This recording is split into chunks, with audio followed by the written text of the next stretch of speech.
Yeah.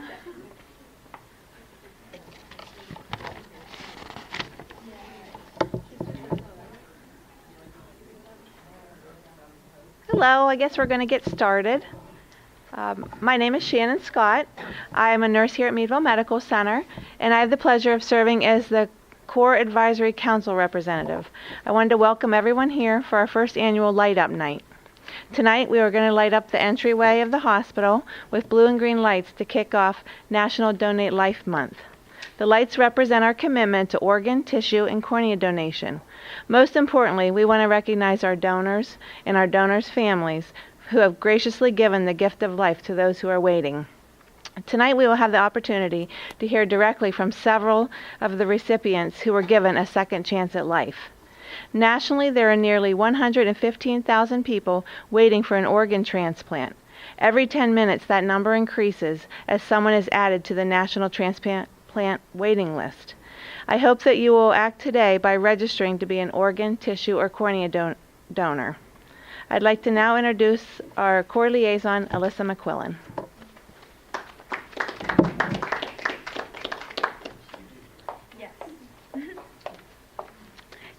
Thank you, Shannon. We are really happy to be here tonight. For those of you who don't know me, my name is Alyssa McQuillan, and I'm the core liaison for the Erie surrounding area. So I primarily work out of UPMC, Hammett, St. Vincent, and Meadville as well, several other hospitals.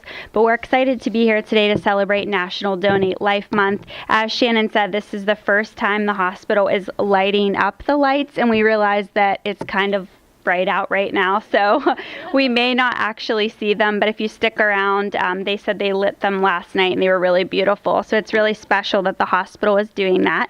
But I want to thank everyone from Meadville Medical Center, our core advocates and volunteers, and those of you with a connection to donation for being here tonight. It's really all about the donor families and recipients. We want to raise awareness and bring light to the importance of organ tissue and cornea donation. Light Up Night is actually one of several events that Meadville Medical Center is having to honor those who have been organ donors, tissue donors, cornea donors, and those who have received the gift of life. So aside from tonight, they will have a flag raising event right here on the 11th and some other events, so we hope you can come. We appreciate your support in helping to fulfill our mission at CORE to save and enhance lives through organ tissue and cornea donation. And as Shannon mentioned, there are over 115,000 people waiting on the national list for an organ transplant. So we are going to hear from some of those recipients tonight, but we really want to reflect on the true heroes, the organ donors who have given the gift of life to so many people. So many people will ask us, what can we do to lower those numbers? 115,000 people waiting, roughly 20 people die each day waiting for an organ transplant. And nearly everyone in the United States says that they support organ donation, but only about 50% of people actually put it on their license. So what we want to encourage people to do is make that pledge for life, make your decision known on your license so that your family knows that's what you want and you can live on through others. Again, thank you guys for being here tonight. We have tons of cookies, coffee, we have a photo backdrop if you guys want to take some pictures. But I'm going to stop talking because I want to have those who have a connection to donation share their story, because that's what really makes a difference throughout this celebration. So I'm first going to introduce Jeff Carpenter. He is a local heart recipient and has a really great story to share. Thank you, Jeff. Hi, I'm Jeff Carpenter. I got a heart transplant 4.5 years ago, approximately. It was November the 11th, 2013 is when I got my heart. I was just talking, what was your first name? Michelle. I was just talking with Michelle, and at the time that I got mine, most patients were in at least 14 days with transplant, and I was telling her that I actually set the hospital record. I got out in 9 days with theirs, and she said she got out in 9 days too. But some young 20-year-old kid got out in 7 here 2 or 3 years ago, and so he beat my record down there at UPMC anyway. It's pretty incredible when you think about, especially I had heart transplant, so when you think about there's only 2,000 of those done every year in the United States, and it's really truly a gift from God. It's To me, it is anyway. I mean, it was a gift that I got from somebody. And I would encourage those at the hospital. I appreciate those who work in CORE to encourage people to get involved in a donation of organs. And I want to thank you guys at the hospital for being personally involved with those people and encouraging them. And if at any time, I know that I am more than willing to talk to those, that end of it too, of people, if they really want to know, well, gosh, is there value in doing that? It changed my life. I mean, I was able to go back to work within 4 weeks. I actually was going back to work part-time after my transplant. And I've worked ever since. Now, I was a little bit sick this last year from some medicines, but they got that straightened around and got it's amazing how the insurance companies will spend millions of dollars on transplant, but yet they don't want to pay $400 or $500 a month for medicine, and then you have to pay for it. And so it makes it rough to get the adjustments made when they have to change medicines, and we had to change medicine this last year. But I'm feeling really good again, and I'm encouraged by that. I was on the heart transplant list. I got put on it on February 2013. Got our first call the month of June and decided that the heart wasn't a good match for me. The left side of the heart was bad when they took it out of the recipient. And so they told me that, oh, sorry, can't do that. So I went back home, and on August the 1st of that same year, or August the 12th of that same year, I passed away at home, had a defibrillator. It shocked me. It quit shocking me. And my wife called the ambulance. They got there. I was blue, been dead for 12 or 15 minutes, my wife said. And they got a pulse and brought me down here to Meadville Medical Center, life flighted me to Pittsburgh, got an artificial heart 7 days later after I got in the hospital. A lot of stuff happened between then. They said I was going to die. They said wasn't going to die. It was pretty touch and go for quite a while, which it is touch and go for most transplant patients. And to think that when you say how many people are on the list versus how many people actually donate, and to think that blood type, they like to do, if I'm not mistaken, body weight, kind of gender match too, although some of that stuff can be overlooked and bypassed, but they really like to match as close as they possibly can. And when my doctor did my transplant, he said it was actually pretty cool. And it might be hard for me for you to understand me. I got a canker sore on my tongue. And if you've ever had that, it hurts so bad. And he said that when he placed the heart down in, he said it actually started shaking, the quivering, when he put it down into the chest cavity of my heart. And so that was kind of cool to hear that story. But if you know people that are interested in doing core donation and they're kind of on the fence about it, my cell number is 814-720-0781. I would love to talk to them to encourage them to do that, because that's really giving a life. I mean, you're not going to use it anymore. Everything that you have is done. And if somebody else can benefit from something that you can leave behind, I forget how many different, 7 major organs? 8 major organs that they can transplant, plus the kidneys too, right? Yeah.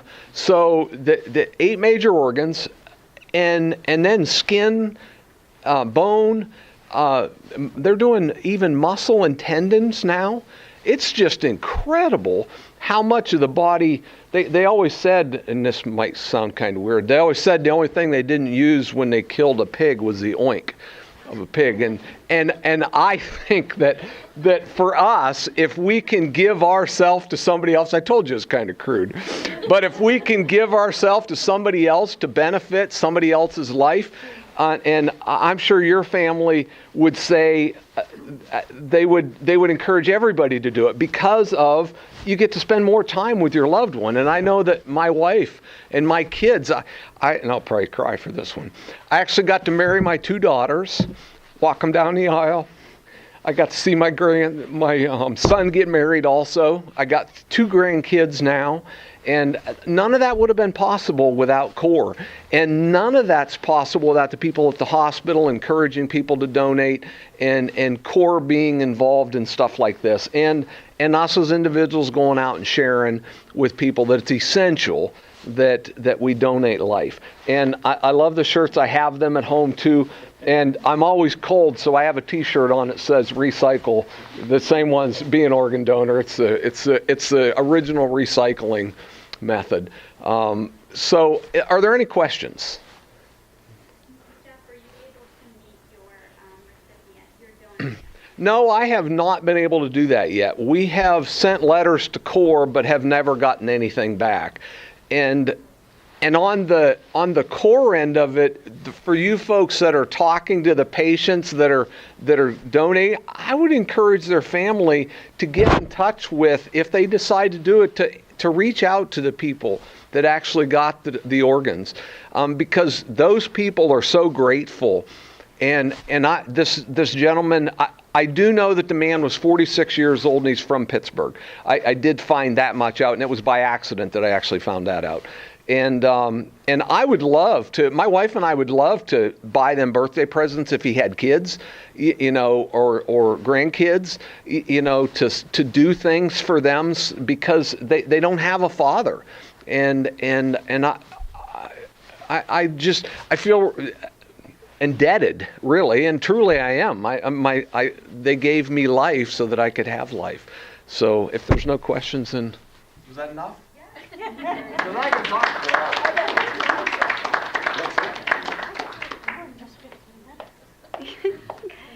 Thank you, Jeff. I'm now going to introduce our next heart recipient, Michelle Haggerty. I gotta bring my water up here because you know how your meds are. So, thank you. Once again, my name is Michelle Haggerty, and I consider myself a transplant warrior, not a transplant survivor. And the reason that is because when I came into this world, I came in fighting. I was born a blue baby with a congenital heart defect called transposition of the great arteries. And I had my first surgery the day I was born. I had my next surgery when I was 2 years old. And my whole life was doctor's appointments, testing, trying to keep up with everybody else and not being able to. And that pretty much resulted in my transplant at age 43. So what does that teach me? That pretty much taught me that I have taken my top off for more people than I ever want to in my life. You pretty much get used to being naked around the doctors. So, but seriously, 9 years ago was when I was diagnosed with CHF, with congestive heart failure. And my husband and I had only been married very short while. Sorry if my mouth's shaking from my Prograf, so hopefully you can understand me. But after that, I just grew more and more sick. I started having rhythm issues, having to go on more meds, pacemakers, defibrillators. I started passing out. That resulted in having TIAs, which are mini strokes, which you're probably all familiar with. And that went on for another 7 years, because I was not, as they say, sick enough to get transplanted, and that's due to the fact that we don't have enough donors. So 7 years later, as things just kept getting worse, our world kind of came crashing down when we heard, I think it's time for transplant. Now, my whole life I knew this was going to happen, but when you actually hear those words, it changes your whole life. It was like a punch in the gut. We knew it was coming, but we still weren't ready for it to come. And then once the shock wore off, we made a plan, went out west where my family lives in Phoenix, and told them what was going on, which they also knew it was coming. We had to explain to them how it all worked. And then I was listed, I got the phone call, and I was listed on August 16th, 2016. And when I first got that phone call, I just hit my knees and started crying and thanking God, because getting on the list is not a guarantee. And it's really hard to do. And we've known friends that weren't able to get listed and weren't able to get a heart transplant. So it was, once that wore off, we got the call. Then it was kind of like, we got to get ready for this. And we packed our go bag. And then we just waited. And we waited. In the meantime, I just kept getting more sick. I lost my independence, basically. My memory started going, cognitive function started getting worse. I got extremely fatigued, and basically, I was housebound for quite a while, except for going out to doctor's appointments. We had to get hired help. My husband, who was still working 50 hours a week, had to pick up doing laundry, doing the groceries for us, and it got pretty bad. And they still, we still waited, and about 10 months after I was listed, it finally got to where we went into my doctor and said, the quality of life is just, this isn't working for me. I'm done with this. And so we all agreed that it was time to move into the hospital. So they admitted me that same day, moved my status up the next day to 1A, and put me on Milrinone, which, if you don't know, is a 24-hour, 7 days a week, end-stage heart failure medication. So I had that and my oxygen, and those were my new best friends at the hospital until Jen moved in 2 doors down from me, which made all the difference in the world. I was no longer by myself. So during that time, my husband could only come see me on the weekends because he still had to work. My mom flew in from Pittsburgh and lived down there in Pittsburgh, from Arizona to Pittsburgh, and stayed for the transplant. And my dad came out to visit as often as he could. So I went in the hospital in June, and I came out in November. So it was a really, really long wait, total of just over 15 months total on the list. And every day in that hospital was just an eternity. It was noisy, there was interruptions, there was never any privacy. The nights were just filled with anxiety and loneliness, and Jen and I were there for each other, but it was still, you were still going through this journey alone, basically, even though you had friends and family. And I fought off every day for the energy just to get through the confinement and the boredom, the anger, all the emotions that you go through. And I knew my time was limited, but I wanted to be strong, and I knew I was a strong person, and I knew I could get through it. And I wasn't going to give up. And in the hospital, they always told us, when you're at your weakest, when you can't fight anymore, is when you get the call. And for the 4.5 months I was there, I kept saying, there's no way that's going to happen. I'm never going to get this heart because I'm never going to give up. When is it going to happen? I am too strong for that. And then on my 128th day there, my husband probably doesn't even know this. It was a Saturday night.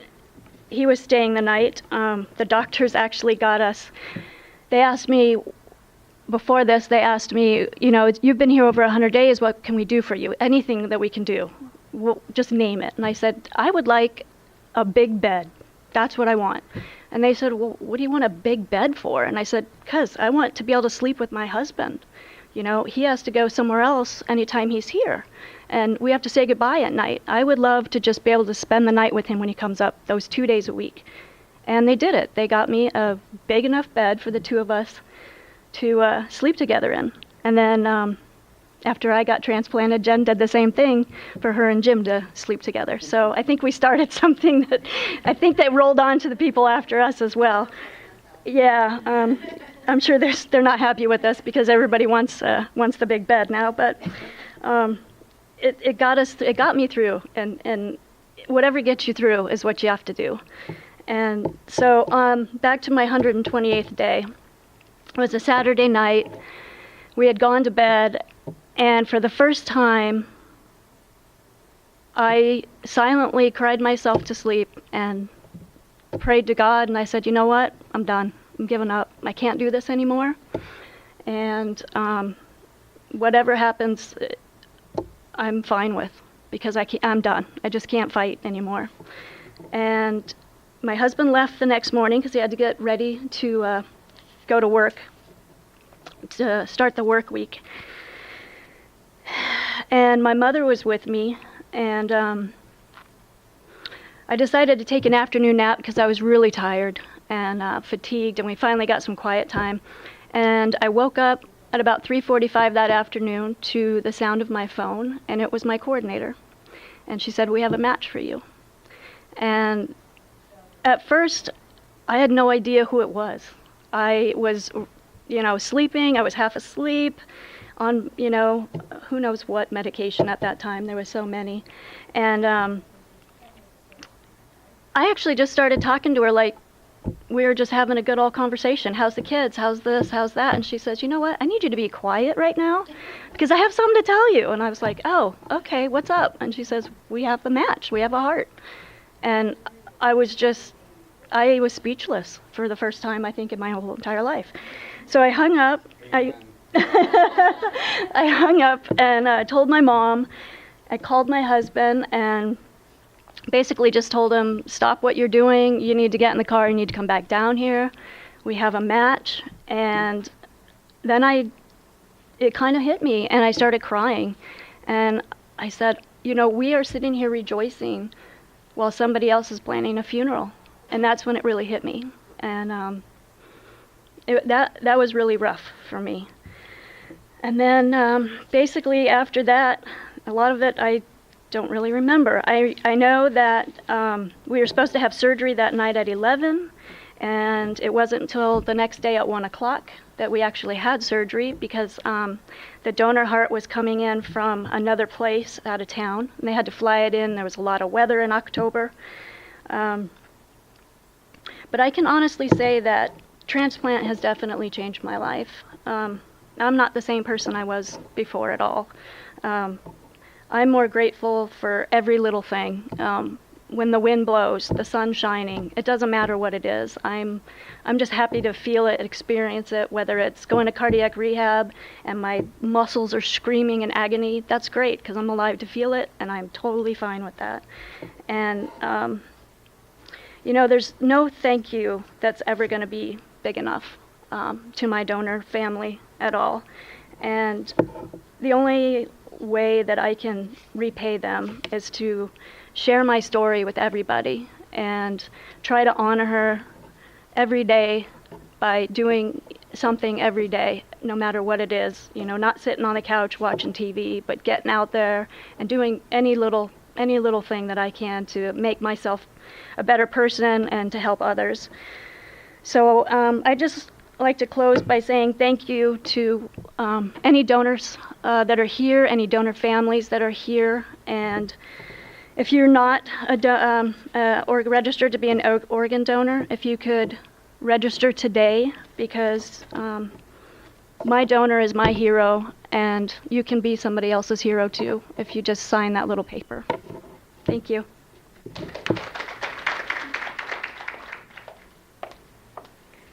Thank you, Michelle. It's a wonderful story. I know there's several other people in the room that have a connection to donation, so I just want to give all of those people a chance to come forward and share a few minutes about your connection so we can all hear why you're here tonight. If you're not comfortable, that's fine, but I just want to invite you to come forward if you'd like to share your story.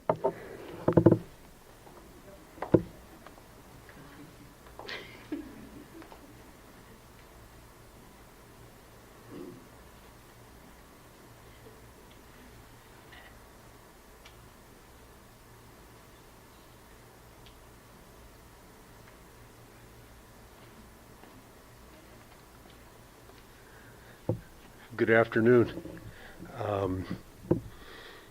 I met Michelle at Hammond Hospital.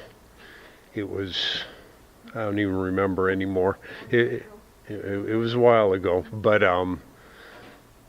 I tried to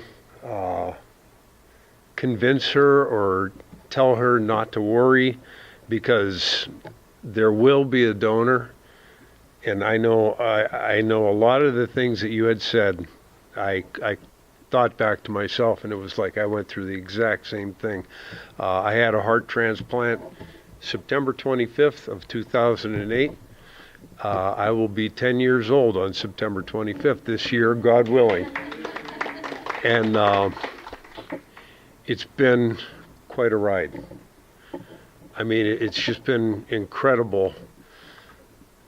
Everybody tells me I have to write a book, and I do. I do need to write a book because God has blessed me over and above everybody else. Because, I mean, I know how you felt.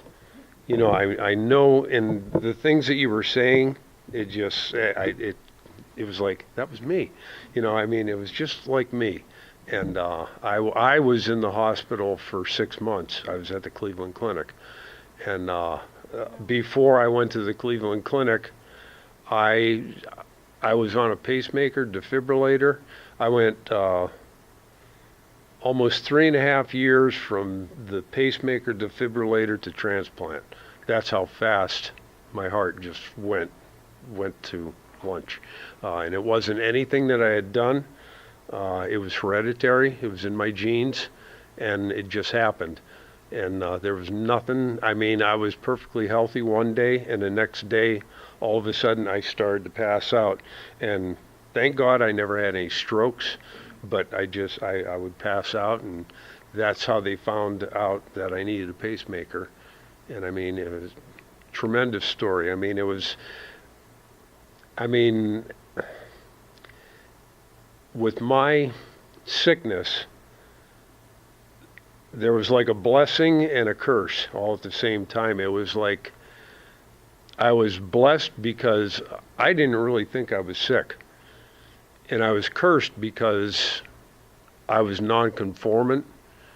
I battled the doctors and the nurses every step of the way because it was like I felt like I was perfectly okay. And in my mind, everything was fine. And when they put me on a total artificial heart for 3 months, when they put me on that, I had that, I give up. You know, I told God, I says, I'm ready. And I said that you do what you want. And that's when everything started to change. I went from the brink of death to starting to get a little bit better. The first day they took me and put me on a treadmill, I walked on it for 2 minutes, and if it would have went any slower, it would have stopped. And I went back to my room in a wheelchair, and I laid in bed and I slept all afternoon because I was totally exhausted. And I mean, Michelle, I know exactly where you're coming from. So, but the artificial heart I was on for 3 months. 3 months. Was it LVAD or BiVAD? It was well, actually, it was like there was the whole VAD. They took my ventricles out.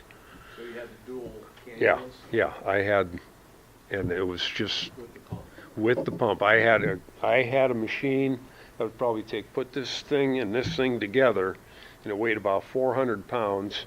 And then I have the portable one? No. Oh, no. Yeah, I know. I call people that are on those a wuss because they carry it around with them. Because I had the great big honking machine, and I had about 6 feet of hose, and it went in right over here. And I tell people that's where I got shot in Vietnam. But I mean, it has been a tremendous blessing for me. So, and I just have to give you a hug. Thank you. Thank you so much. Thank you.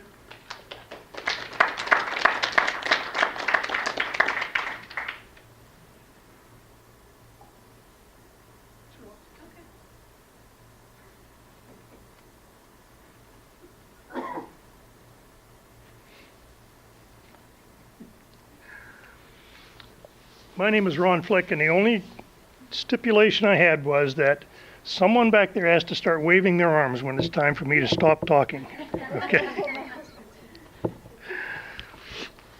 45 years ago, my older brother called me one evening and said, "Ron, would you consider donating a kidney to me?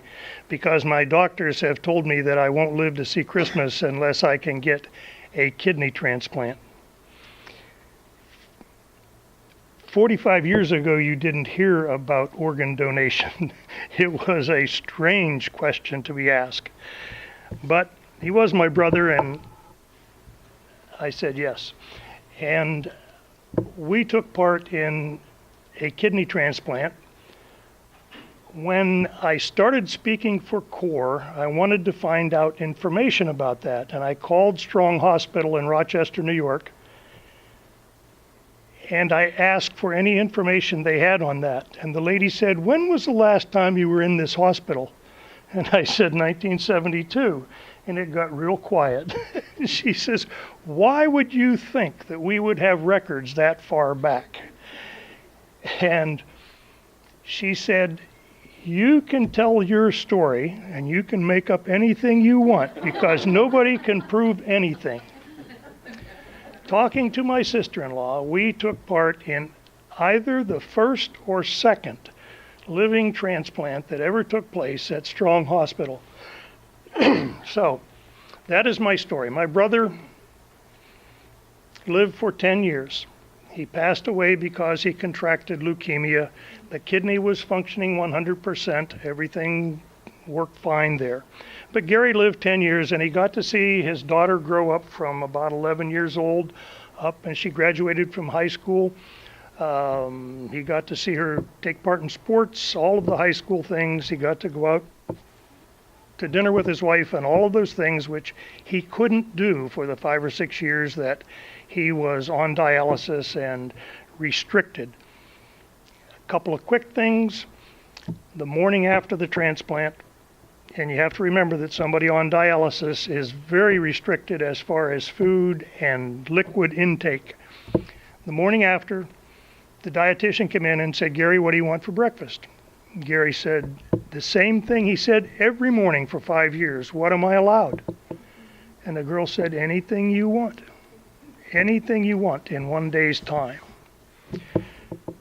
The other thing was that they were leaving the hospital and he asked his wife for some change. So she gave him some money. And when he caught up to her again, he had 6 candy bars in his hand because he hadn't had a candy bar in 6 years. So anyhow, he went home and he lived a very good life for that 9.5 years or so. Living donation. Just this morning, I was getting ready to go out and gather maple syrup out in the woods, and I got together with my 2 brothers. One of them is just about 80 years old.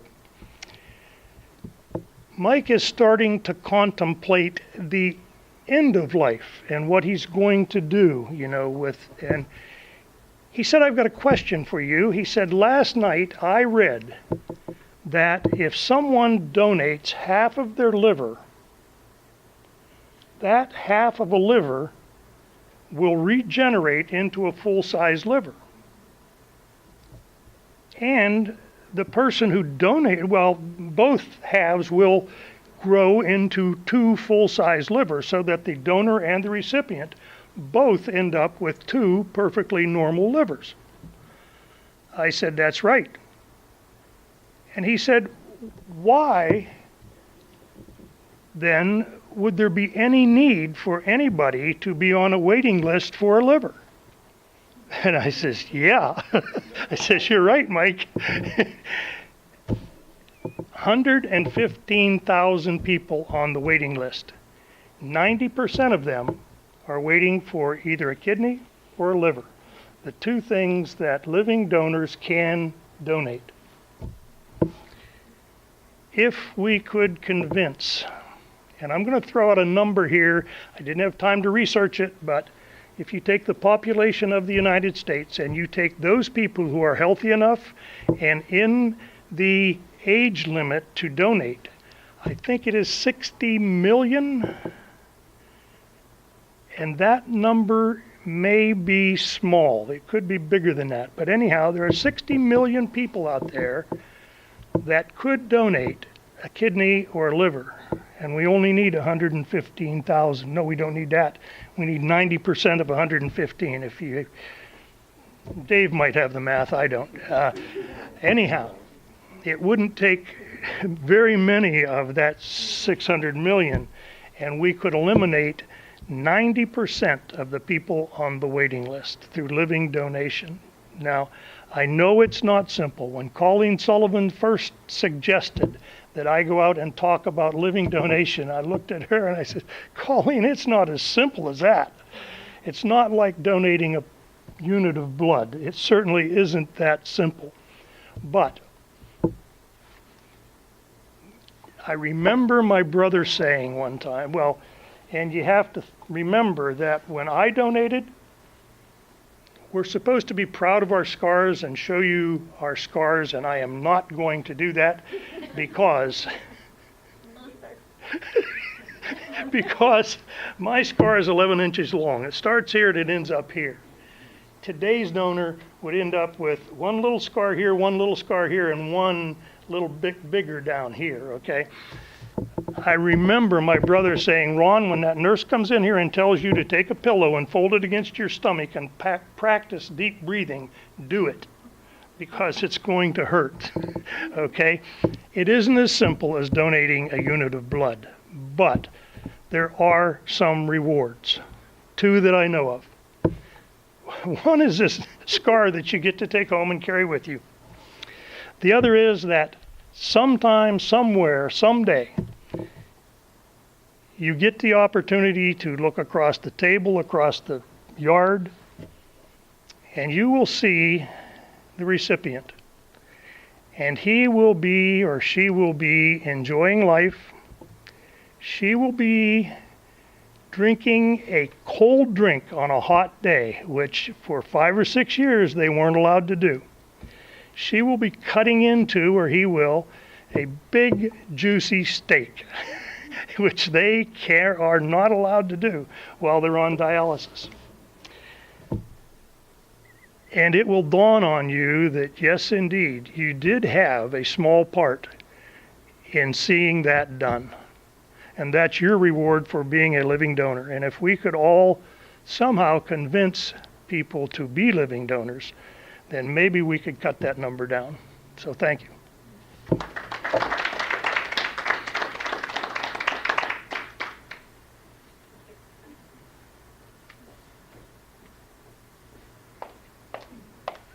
Would anyone else like to come forward and share a few words?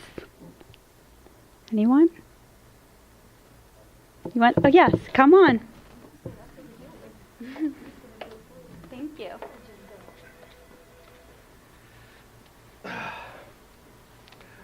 Hi, I'm Jim Robertson, and my wife Jennifer had a heart transplant a week after Michelle. 2 weeks, sorry, thank you. Yeah, exactly. So I'm here to represent the other side, the spouse side, the side that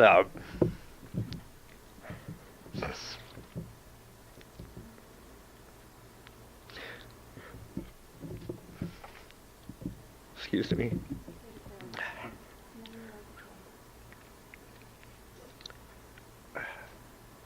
It's the side that you marry into. It's the side of brother or sister. It's the side that you're there every step of the way, and you get to meet the most amazing people. For us, the Haggertys. And they led the way and helped us through everything. The doctors, the nurses, everybody who is a total stranger to you, yet offers you sympathy and everything and anything. I actually had somebody offer to do my laundry for me, so I didn't know if I smelled that bad that I needed to go home, or that they're just so caring. The core group that leads the work to get everybody to that next level and past all of these things. And I know about this much of all the different things that can be donated and help. But I get to see my side of it, and I can't thank any and all of you enough, because without all of that, I wouldn't have you.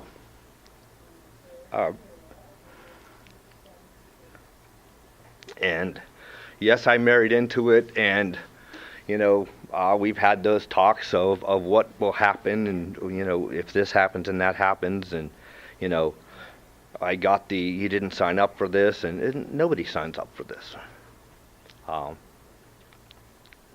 You're part of that person. You walk those steps with them, and you hold them up, and whether you know it or not, you hold us up. And I hope you realize that. That's something that you enter in as a partnership and you carry throughout.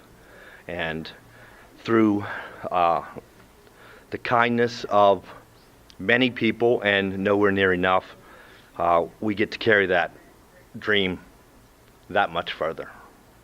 So if you're not an organ donor, become one.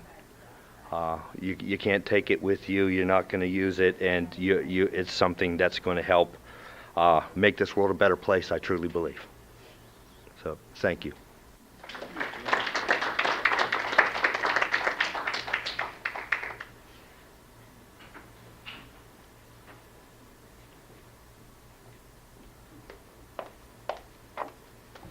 Thank you guys. You have so many inspiring stories. We appreciate you sharing them. They're really important. Does anybody else want to say anything? Okay. Well, Jennifer, I'm going to hand it off to Jennifer for closing remarks. But as I said, it's still a little bright out. So if you hang around, maybe you can see the blue and green lights. But we have tons of cookies, coffee. We'd love to talk with you if anybody's interested in materials on becoming a core volunteer and what we do. We'd love to share that with you. And we have a photo backdrop too. So we definitely want to get all of your pictures. So come on, Jennifer. Thank you.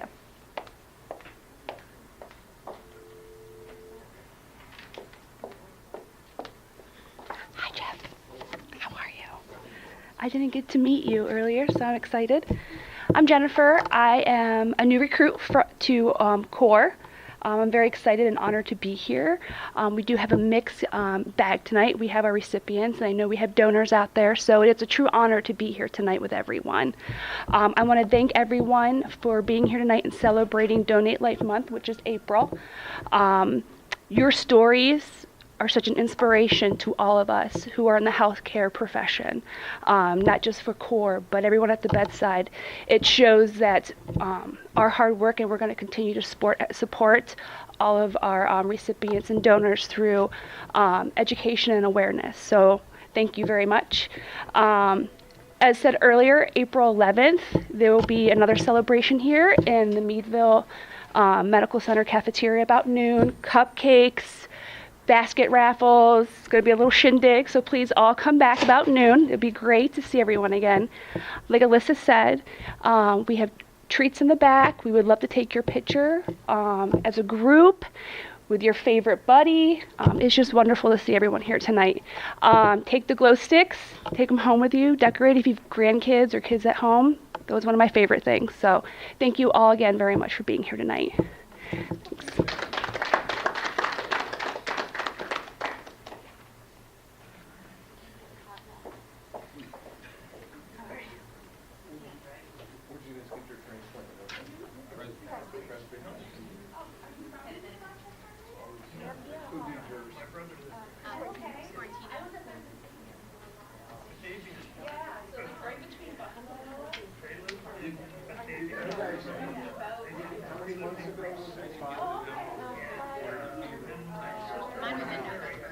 So you guys just got to see Dr. Matheer? Yeah. He just left. It's November, the end of November. Yeah, he last. Yeah, he was his last day. He actually opened up the organ transplant hospital in West Virginia. That's what he told us he was doing. Going to be the director. My wife.